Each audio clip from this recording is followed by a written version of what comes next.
Hey, what's up, Hoosier fans? Welcome to another edition of Indiana Football Live as IU gets set to hit the road this week to take on the Fighting Illini of Illinois in Champaign at 11 a.m. Central Time kick, noon Eastern. So looking forward to this matchup here. Looking forward to getting on the road tonight. And then looking forward to joining my buddy Don Fisher up in the booth on the IU radio broadcast. So I'm Rhett Lewis. Great to be back here with you. Appreciate everybody joining us on the Indiana Football X account. And if you're with us on the IU Athletics YouTube page, a reminder that you can jump into the conversation and submit comments there on that YouTube page. And we'll get to some of those here if we got time before the end of this show. So certainly appreciate everybody being aboard here. Big matchup for IU coming off that huge win at home at the Rock over Wisconsin this past week. And you could feel things building in this direction, even in the loss against Penn State, playing so well in that game. And then building towards a win over Wisconsin. And now with 3 games left to play, the goal of the postseason is still out there. But obviously, the only thing that matters this week is getting a dub over Illinois. And one player who's going to play a big part in that result for IU is our special guest on this edition of Indiana Football Lives. We welcome redshirt freshman quarterback Brendan Sorsby to the program. Brendan, man, thank you so much for being with us. We certainly appreciate you giving us a few minutes of your time here this week. Man, it was so much fun to watch you compete, really these last couple of weeks, but certainly last week and getting the win, man. It had to feel pretty good to get that first one under your belt as a starter. Oh, yeah. It was a lot of fun out there. Obviously, we stalled a little bit in the second half as an offense. Yep. Defense bailed us out, and we got a big win. Got to go get another one this week in Illinois. Does that tell you something about how connected this team is, though? And obviously you guys faced, your fair share of negativity over the course, in the middle of the season. But, the fact that, offense comes out, like gangbusters, right? Scores in that first possession, builds the lead. And then, when things aren't going the way you want in the second half offensively, defense is there to bail you out. Does that say something about how this team kind of has each other's backs? Oh, yeah. I always say it. I love every guy on this team. I feel like we have a really special group, and I feel like we play for each other.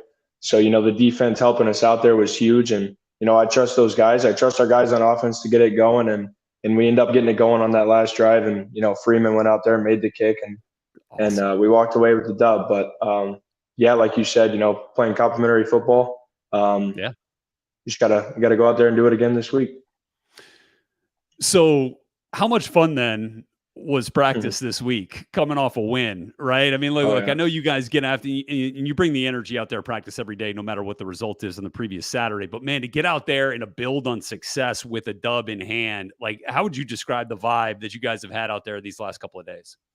Oh, yeah, like you said, even after a loss, the energy was still high all season, but it's just that much better whenever you get a dub. And all the guys are just excited to get back in there and get to work. And it's a fun feeling to win. And, we got a chance to do it 3 more times and then one more in the postseason, like you said. So, we gotta go execute on Saturday.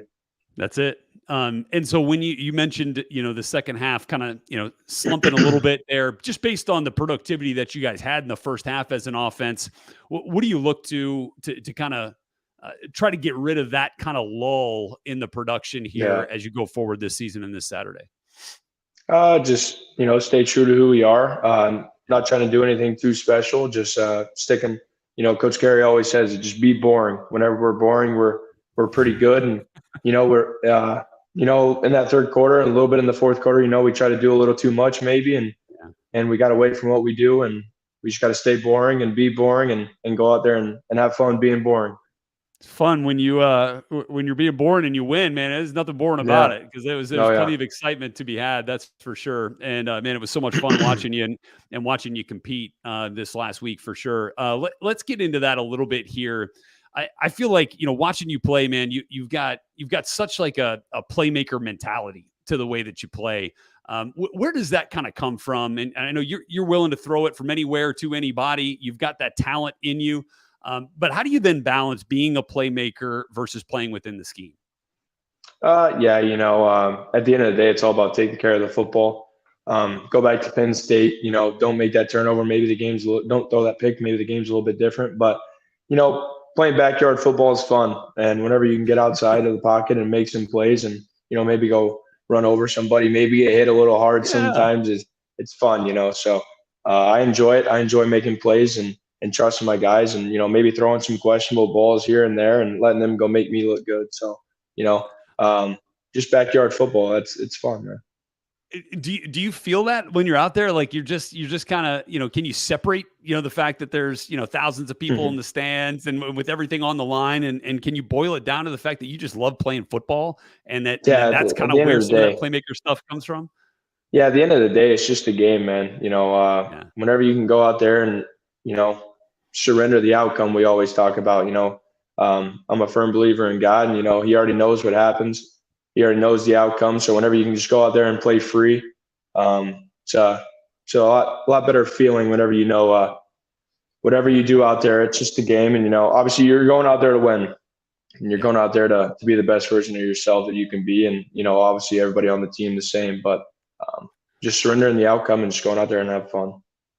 Well, it's clear that you play with that kind of mentality, but where do you challenge yourself to grow each and every week, each and every day? What are some of those things that you look for? Staying aggressive while being smart. I think this past game against Wisconsin, maybe I was a little bit too conservative in some situations, but if I can stay aggressive while being smart at the same time, I feel like we can go wherever we want to as an offense, and we can keep some of those drives that we stalled on in the third and fourth quarter. We can keep those drives going. So, how would you then describe like where you've come as a starting quarterback from when we saw you against Ohio State, right? Week 1, Yeah, right? And yeah. then now you've got 3 starts, 3 more starts under your belt, getting ready for your 4th start consecutively. Like how would you describe that part of your growth? Just a lot more comfortable out there. I feel like the game's starting to slow down more and more each and every single week. You know, Whenever you can just go out there and just get the more reps you get with the guys, the more comfortable you're going to be. And I feel like those game reps have helped a lot. Obviously Ohio State, little, inconsistent at times, but Yeah. these past 3 weeks, I felt like I've done a lot better at settling in and just got to continue to do a good job of doing that. And I think we've seen it. We've seen that trend line going for you. So look, I mentioned it when we brought you on. You're a young player, right? You're young in this program. You're young, as a quarterback. But with being a starting quarterback comes the innate responsibility of leadership. How do you kind of Yeah. approach that part of the game? Obviously, try to build a relationship with every single guy on the roster, and I feel like I do a decent job of doing that. Not always talking about football in the locker room. Making it That's right. making it more of a joke relationship with the guys. Sometimes it's nice to get away from the game every now and then and talk about life and other things like that. And, I feel like whenever the guys can really get to know me as a guy more so than just a football player, it's a special relationship. Those connections are huge. And we had DeKeys Carter on, last week after he had, the big game against Penn State, the big touchdown to open Oh the yeah, scoring. And he talked about how connected this team is. And yeah, and so, when you look at the playmakers that you have around you, right, at the wide receiver position, at tight end, and at running back, what gets you excited about that group of guys and trying to get the ball in their hands? yeah. Like I always say, man, they make it easy on me. You see the Donovan's catch, like Yeah. out of the hand. I thought I threw that one a lot too high. So he went up and made me look really good. So having those guys out there, throw the slant to EJ on that third down. He makes Yeah. makes a couple guys miss and goes and gets the first down. Our tight ends have been phenomenal this year blocking. They're putting their bodies on the line every play, just like the offensive line. Running backs doing a great job carrying it, and then, like I said, our inside guys too are making some Yeah. plays. So makes it really easy on me whenever those group of guys are doing their thing. So, I think Coach Allen has talked about it a lot, and when he was recruiting you, when he brought you in as a player in the recruiting class last year, and talked about how you're still pretty young in your Yeah, journey as a quarterback, right? So, yeah. how would you describe like when you first knew that this is the way that you wanted to progress your football career, that you could be a guy at quarterback to win football games on the Power 5 level at a Big Ten institution? Like, when did you feel like that was going to be the path for you? Yeah. So, I mean, I've pretty much played quarterback my whole life, just wasn't very good at it. So, I was always so small. And junior Yeah. and senior year, I finally started to grow. And I like having the ball in my hands. I like to make plays, and you know, Yeah. um, I like the opportunity to go win games for the team, and I don't know, I just fell in love with the game and just being able to make plays and contributing to the win. Yeah, no question about it. And Yeah. look, for a win this week is going to be certainly a challenge as it is every. What does Illinois look like to you? They're really good on defense. They're really physical. Um, I just got to keep trusting my guys. I think we'll be able to. I think we'll be able to make some plays on them, move the ball on them, put some points up, and I think our defense is going to, handle business on Saturday, and Yeah. stop them and get the ball back to us. And special teams is going to do their thing as well. And I think we just got to go take care of business and put points up.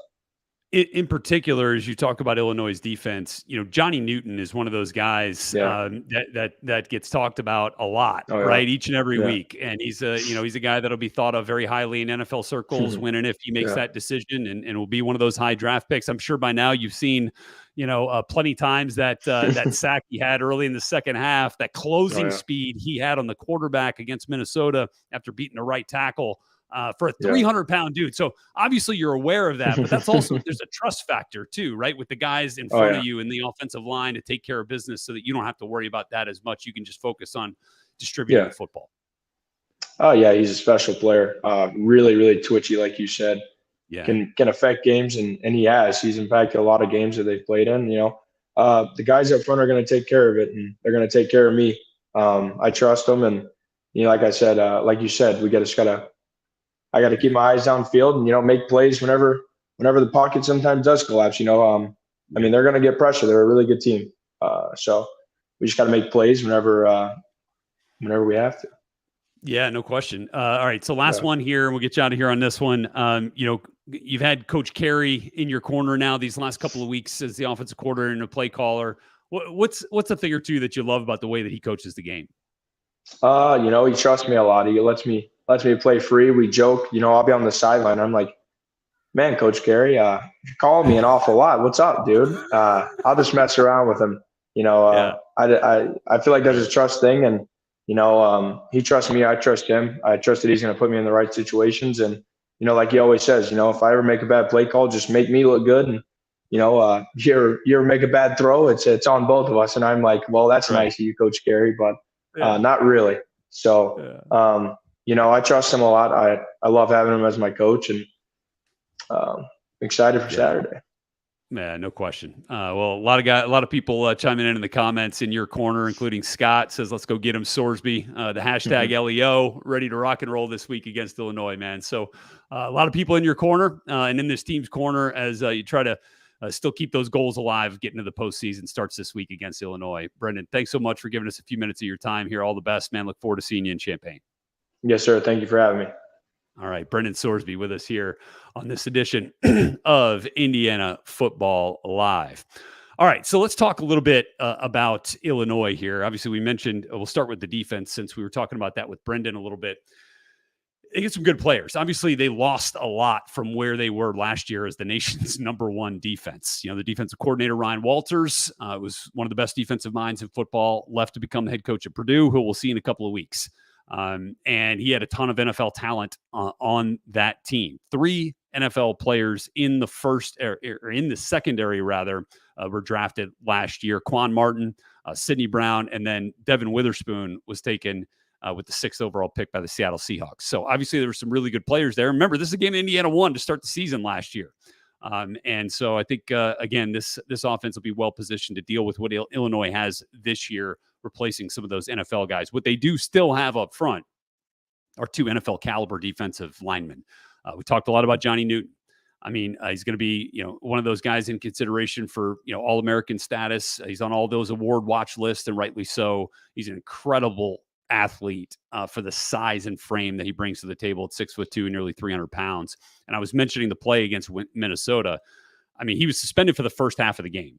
So he comes out, I think Illinois loses the fumble. And so their defense is put on the field in a tough situation. They come out and he comes up with a huge play, gets around the right tackle in about a split second. And then as the quarterback is moving off to the left side, he's on the right side of the offensive line, beats the right tackle and closes on Ethan Kaliakmanis, the quarterback at Minnesota.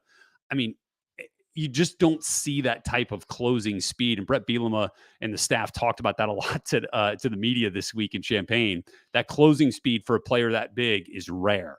And he got the sack of Callie McManus, and that was a big play for Illinois' defense there. So it took him all of about 1 minute and 30 seconds of game time to make an impact once he was able to come back from that targeting suspension in the first half. And a big player. And then, Keith Randolph is another guy, right up in there. We saw him last year, 88, real physical presence. I mean, like Johnny Newton, can be a game wrecker. They've got some dudes up front, no question about it. So that'll be a real challenge for an Indiana offensive line this week that's played pretty dang well this for the most part of this season. So excited to see how they rise to that challenge, particularly in protecting Brendan Sorsby and then in creating lanes in the run game.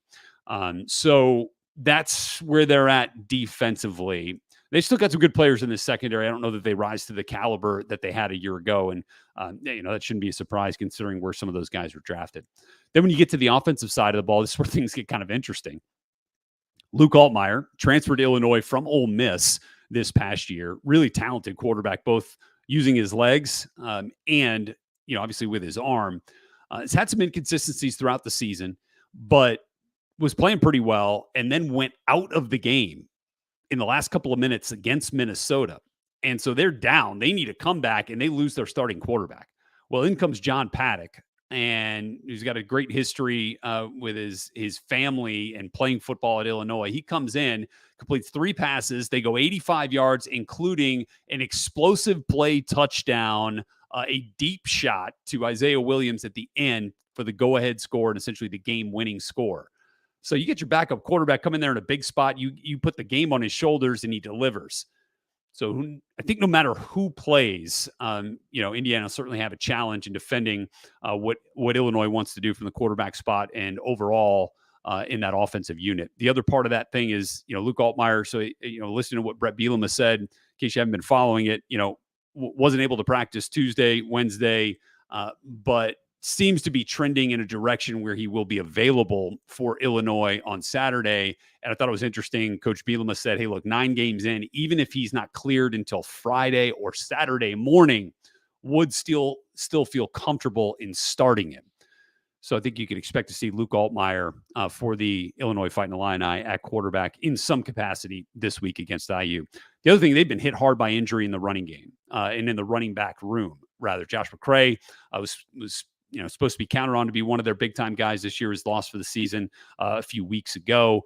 And they were so thin at running back that they had to turn to the true freshman, Caden Fagan, 6'3", 250 pounds. Get to him in just a second. But they also had to convert a couple of walk-on defensive backs to running back to provide depth, and then had to move a guy who they'd kind of recruited and played running back in high school, but started on went to the defensive side of the ball for Illinois in spring ball, and then was playing some secondary, and then moved to linebacker in fall camp. They had to move him to running back in the last couple of weeks to try to help again. And he was going to be the backup running back to Caden Fagan this last week against Minnesota. Ended up getting on the field for, I think, 1 snap, but didn't ultimately have a carry. They trusted Caden Fagan to be on the field for 70 of 73 snaps at running back. And if you watch IU and you know how often we rotate running backs from, Jalen Lucas to Josh Henderson to Trent Hallen and Christian Turner, to be on the field for 70 snaps, especially 250 pounds, is pretty incredible. So Indiana will certainly have their hands full in trying to slow down that run game. Still a big piece of the puzzle for Illinois' offensive attack, even without the 1,600-yard rusher from a year ago in Chase Brown, who's now playing in the NFL for the Cincinnati Bengals. So they're definitely going to try to run the football. And then when they throw it, they got a special player in Isaiah Williams. We saw him in the slot a lot last year, number 1. Really good player, obviously a game breaker, home run hitter, touchdown from anywhere on the field type of player. He's got nearly 60 catches already this season through 9 games. And so controlling the run game and limiting the big plays from number 1, Isaiah Williams, I think will be a huge key, obviously, for Indiana's defense. Keeping the turnover theme going. Hopefully he could build on that first fumble recovery of the season last week, try to get a few more of those this week, and maybe force Luke Altmaier into some decisions and just some throws that he doesn't want to have to make. So Need Aaron Casey to be that Big Ten Defensive Player of the Week again, bring that same type of mentality. It was so much fun watching him with those 2 sacks, the 4 TFLs, the 9 tackles this last week. Such a big piece of the effort each and every week for Indiana at the linebacker spot. And then as Brendan mentioned, got to take care of the football on offense. Take care of the football in the mistakes. When the mistakes go away for Indiana, wins happen. If not for the couple of mistakes, Brendan talked about the one that he wanted to have back against Penn State, might be talking about a 2-game win streak right now. Obviously, hindsight's 2020, but the mistakes were gone for the most part against Wisconsin. The self-inflicted mistakes, as Coach Allen calls them, the crimes against the team, were mitigated and limited in such a big-time fashion this past week, kept Indiana in that game against Wisconsin and able to get that win this last week. So, and Scott chiming in again in the comments section. Again, if you've got comments, please go ahead and leave them for us on the IU Athletics webpage. Look, and ask, is Ace a first-round talent? I don't know that that's the case right now, but I'm not going to put anything past him.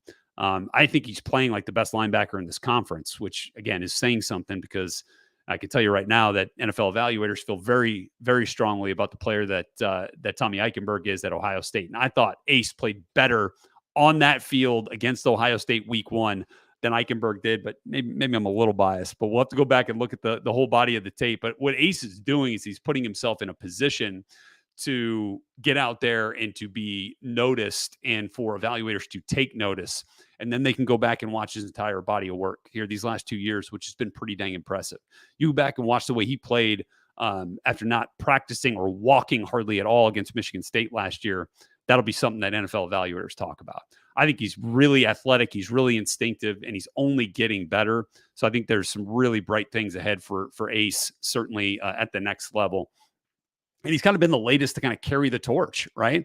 You think about, you can go back even beyond Tigray Scales, but just for recency, Tigray handing it to Micah McFadden, who's playing really good football right now for the New York Giants. Then handing that baton to Cam Jones last year, who was incredible before he got hurt, and now playing some real good football for the Kansas City Chiefs. Cam then hands the baton to Aaron Casey. And so it's been really fun to watch that tradition of linebackers here and how well they've played in this system with Tom Allen and with Chad Wilt, now with Matt Guerrieri, as well as kind of that defensive brain trust. So it's there's no question a lot is asked of IU's linebackers, but I think Ace is proving he is always up to the task. We're going to need him in a big way. And he might need to bring a couple of his friends too. 6'3", 250 pounds as a running back. You better get to the line of scrimmage and get Caden Fagan down before he gets his legs moving, because that is a big man going downhill in the if not. So, here, Jacob Mooney chiming in with a question here. What quarterback does Sorsby remind you of that plays in the NFL currently? That's a pretty good one, Jacob. And, I think anytime you see a quarterback you see a quarterback make plays off schedule, you see a quarterback try to throw and make plays, in the pass game from, and throw the ball from different arm slots and, off schedule and off platform. Everyone wants to talk about Patrick Mahomes. And I don't think that he's a one-of-one type of guy. But what Sorsby has is kind of that gunslinger playmaker mentality, honestly, that I see that Josh Allen has. Now, he's not quite as big as Josh Allen, who's like 6'5", 250, but Brendan's 6'3", 230 pounds, a big physical player himself, but he's got so much room to grow. And that's kind of where I see the similarities with Allen, who was lightly recruited out of high school, ended up going to Wyoming, wasn't a super accurate passer for the majority of his collegiate career, played really well his last year, was a really good player in the draft evaluation process. Obviously has a monster arm. I don't know if Sorsby's right there yet in terms of that, but I think the path, towards where they are in their quarterback journey is actually kind of similar. Sorsby wasn't, recruited a ton, didn't have a ton of FBS and Power 5 offers, coming out of high school in Texas, but Indiana obviously saw the potential, and we're starting to see that now. So I think that he's got some congruencies to what Josh Allen has done. So appreciate the question, Jacob. And then Brad is asking, does Illinois bring a lot of pressure or just dominate with their front four?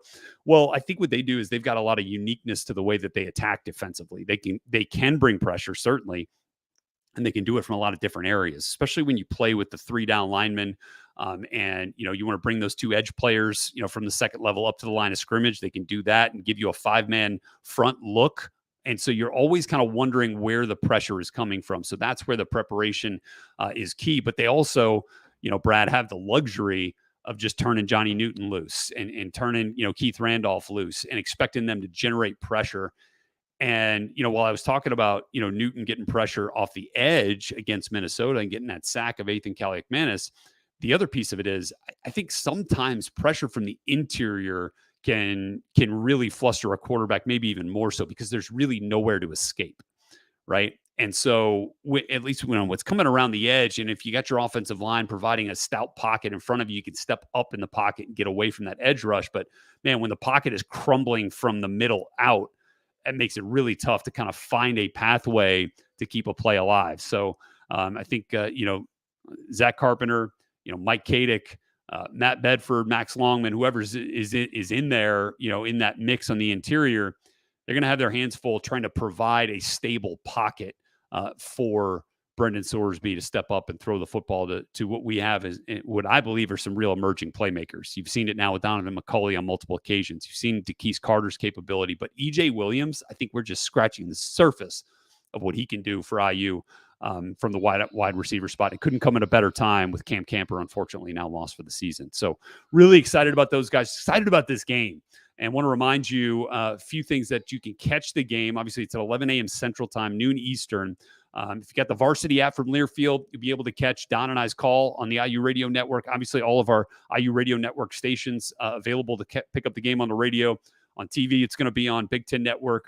Also can catch the radio call, Don Fisher and I, on SiriusXM if you got it. That'll be on channel 386. Or if you have your SiriusXM app, you can just search Indiana football in that search function. You'll be able to find us. So a lot of ways to consume what we hope is a big IU win as you kind of continue down this stretch here. A lot of possibilities left for this team. Starts this week against Illinois.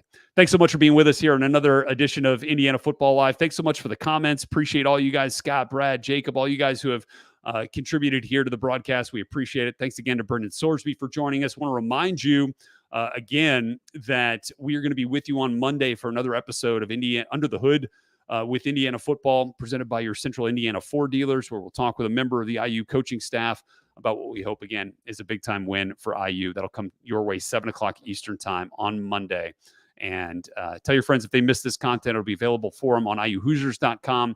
It'll be available on demand on the IU Athletics YouTube page or also on the Indiana Football X account. So thanks again for being with us. I'm Rhett Lewis. Go Hoosiers.